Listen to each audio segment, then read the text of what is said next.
Olá, querido aluno.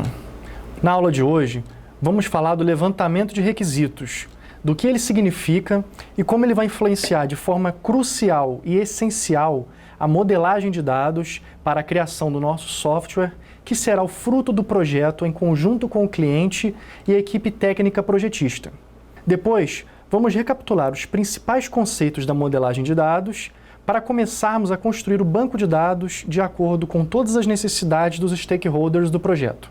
Dentro do nosso projeto de implantação de um sistema de software, o levantamento de requisitos é a etapa do projeto onde verificamos o entendimento do projeto, isso é, vamos conhecer o projeto em sua totalidade, compreender sua ideia e seu conceito, detalhamento dos objetivos que buscam ser alcançados pelo cliente, pela organização e seus membros, documentação para que outros possam entender o projeto, isso é, outros programadores, analistas de sistema que possam vir a trabalhar ou alterar e atualizar o projeto, bem como o próprio cliente e os membros de seu grupo.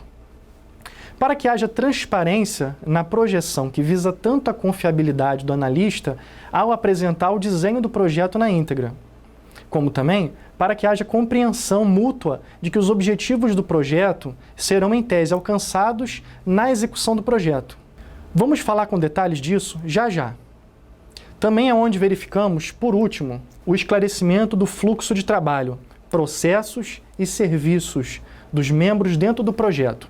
Afinal, sendo o projeto um desenho de processo, ações e atividades, dentro de uma linha do tempo, estabelecidos paralelamente e de forma concomitantemente e interdependente, aí entra a parte da transparência que eu falei. Porque se não há clareza na execução múltipla e concomitante desses projetos, vamos ter um problema. É preciso que esteja bastante claro para todos o fluxo e todos os envolvidos nele, para a criação do projeto do início ao fim e a entrega do produto do projeto exatamente como ele foi desenhado e concebido. Essa etapa de levantamento exige grande conhecimento por parte da técnica, do cliente e do analista, que vão sentar e dialogar de forma clara quais as metas e objetivos do projeto, que são anotados e organizados em forma de requisitos levantados com os usuários para serem utilizados como referências na etapa de desenvolvimento. Mesmo com a evolução da engenharia de software, muitos projetos de desenvolvimento continuam sendo interrompidos e largados no meio do caminho, e os números de insucesso e fracasso continuam a assombrar companhias de desenvolvimento. A maioria desses se dão por causa de negligência à fase de análise, que acabam por gerar erros nos processos seguidos pelas organizações. Dá para a gente perceber que a especificação clara e consciente dos requisitos é posta como um grande desafio em projetos de desenvolvimento, justamente por causa dessa grande dificuldade na compreensão bilateral e descrição dos requisitos coletados, que é principalmente causado pela falha ou falta de comunicação dos membros e clientes do projeto, que no fim ocasionam uma insuficiente ou até mesmo errônea interpretação das necessidades do cliente. A comunicação clara dos requisitos e objetivos constitui um dos maiores obstáculos da engenharia de software, se traduzindo como esse problema de conseguir entender um conjunto de conceitos vagos, abstratos e difusos que deveriam significar os desejos e necessidades do cliente e tentar transmutar isso em conceitos concretos e compreensíveis para todos. Por isso tudo, a devida identificação e discriminação do requisito é a tarefa mais importante nessa fase de análise de um sistema.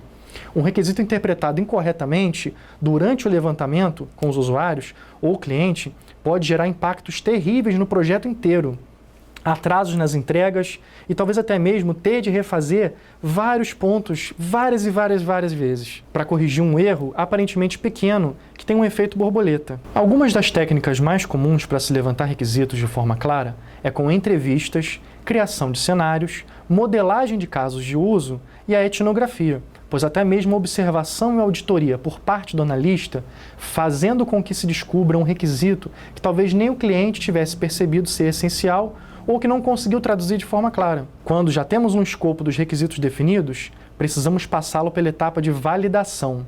É nessa etapa que confrontamos ele com certos requisitos. Sim, existem os requisitos dos requisitos, que é onde verificamos se atendemos os requisitos da empresa com os requisitos que levantamos.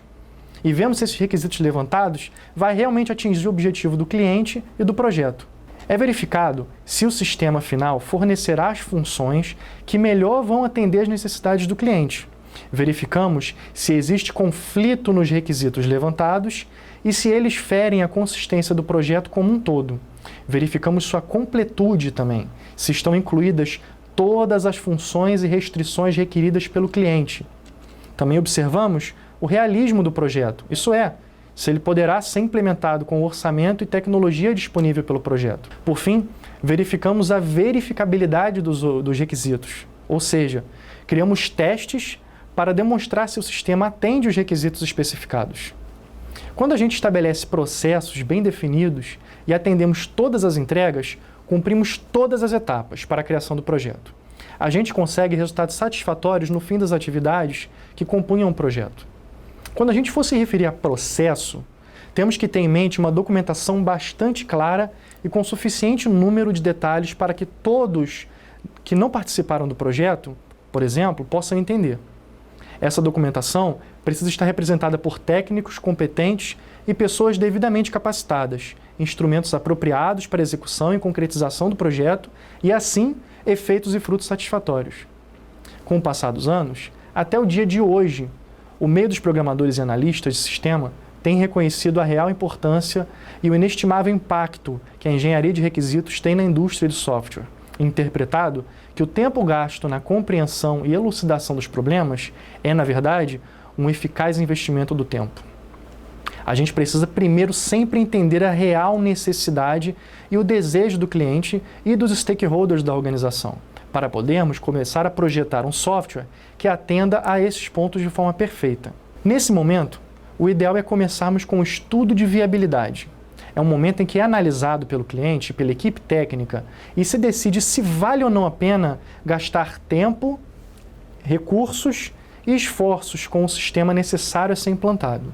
É ressaltado que já existem no mercado dezenas de softwares prontos que atendem a maior parte das necessidades básicas das organizações, como os sistemas ERP, os ERPs. É onde são propostas as perguntas seguintes. O sistema é crucial para que se atinja os objetivos gerais da organização? É possível implementar o sistema com a atual tecnologia dentro das limitações de prazo e de custo? O sistema poderá ser facilmente integrado a outros sistemas?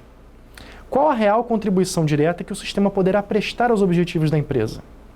Todas essas questões serão trabalhadas dentro de um relatório de viabilidade que pode acabar por propor mudanças no enfoque no orçamento ou no cronograma do projeto, acabar por sugerir outros requisitos de sistema ou, na pior das hipóteses, te mostrar que não vale a pena o projeto e gerar o cancelamento do projeto e do desenvolvimento do sistema no todo. Foi para isso que destacamos aqui a engenharia de requisitos, que se refere ao conjunto de ações e tarefas que buscam interpretar e concretizar a compreensão do impacto do software sobre o negócio, ao qual ele prestará suporte como ferramenta, de qual é a vontade do cliente em relação aos objetivos do negócio e do software como os usuários finais, isso é, os membros do negócio, como eles vão interagir com esse software e como ele será usado propriamente dito como ferramenta por eles. Vamos nos aprofundar um pouco mais agora sobre a categorização dos requisitos.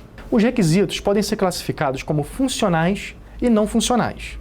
Os requisitos funcionais se referem às definições das funções técnicas relativas ao sistema informatizado propriamente dito. Seriam as condições que o software ou seu componente precisa atender no que diz respeito às suas características, ou como também poderia ser dito, as entradas que deverão ser transformadas e as saídas que deverão ser produzidas. São os requisitos que objetivamente cumprem as reais necessidades do usuário do sistema. Por exemplo, permitir inserir um cadastro de cliente com CPF, identidade, etc., é um requisito funcional, se você precisa de um software que armazene uma cartela de clientes. Por outro lado, os requisitos não funcionais são aqueles que impõem condições, restrições e comportamentos que o software deverá satisfazer, mas que não necessariamente seja característico de sua essência técnica. São requisitos particulares do cliente em si, e não particulares do sistema. Quer um exemplo para ficar mais claro? Digamos que o cliente quer que sejam feitos cadastros de clientes dele no software, mas que sejam impedidos cadastros feitos por funcionários que não sejam gerentes ou coordenadores. Perceba que o sistema pode perfeitamente cadastrar pessoas por qualquer usuário logado, basta que eu configure ele para tal. Mas o meu cliente quer que eu insira essa limitação não funcional do sistema, porque isso se adequa às necessidades do produto dele em particular. Então, é uma limitação que eu crio bastando colocar um bloqueio simples e deliberado no sistema. Entendeu a diferença? Os requisitos não funcionais, ou como também são chamados requisitos de qualidade, é que também se enquadram nos requisitos de usuário. Podem enquadrar limitações deliberadas do produto, de segurança, de desempenho ou de confiabilidade, como podem enquadrar também limitações no processo de desenvolvimento, métodos adotados, custos e componentes a serem utilizados. Os requisitos não funcionais podem ter suas funcionalidades e execuções avaliadas por métricas universais da engenharia de requisitos, que são referências utilizadas para se determinar a eficiência e eficácia de uma função executada, baseada em um requisito não funcional, como velocidade, quantas operações o sistema ou seu componente conseguem processar por segundo, o tamanho dos elementos, medido pelas unidades características da tecnologia de informação, bytes, megabytes, a facilidade de uso, como, por exemplo, quão fácil é para um sistema e seus componentes ser aprendido por um usuário e quantos frames de ajuda são necessários para que um usuário consiga já dominar aquele programa. A confiabilidade do sistema, isso é, seu índice de erros e falhas e quão seguro é para o tráfego de informações dentro dele. A robustez do sistema, que se referem à consistência e constituição do sistema na íntegra. Quanto é preciso reiniciar o sistema após uma falha e o quanto dele é afetado, caso haja uma corrupção de dados ou de execução, por exemplo. A portabilidade, o percentual de declarações dependentes do sistema-alvo. Todos esses requisitos, sejam eles funcionais ou não funcionais, devem seguir dois princípios: serem completos e consistentes. Ser completo significa que todas as funções requeridas pelo usuário devem estar claramente definidas e explicitadas, principalmente na documentação final do projeto. Consistente significa que não deve haver conflitos ou contradições nas descrições dos recursos do sistema, ou seja, as ações e operações executadas pelos usuários não devem atrapalhar outras ações que seriam executadas por outros usuários de forma simultânea pelo sistema, de forma que uma ação pudesse atrapalhar a outra de ser executada ao mesmo tempo. Tudo isso, no final, vai compor o documento de requisitos do software, que é a declaração oficial que é demandado pelos desenvolvedores do sistema sobre o software produzido. Ele deve incluir, essencialmente, uma definição dos requisitos do usuário e uma especificação dos requisitos do sistema. Cabe lembrar que é preciso tomar cuidado para não confundir o documento de requisitos com a documentação do projeto. Mesmo após supostamente termos terminado de licitar todos os requisitos antes de começar o projeto, precisamos revisá-los no gerenciamento de requisitos. Isso porque, quando se senta para se verificar, de fato, todos os requisitos que precisam ser alcançados, é muito comum que se perceba que não se tinha certeza ou não se sabia corretamente o objetivo que se queria alcançar com determinado requisito. E por isso, é comum mesmo que usuários mudem os requisitos para se enquadrar à realidade levantada. E novos requisitos podem surgir na fase do processo, à medida que fica se esclarecendo de forma cada vez mais detalhada e clara as necessidades do negócio.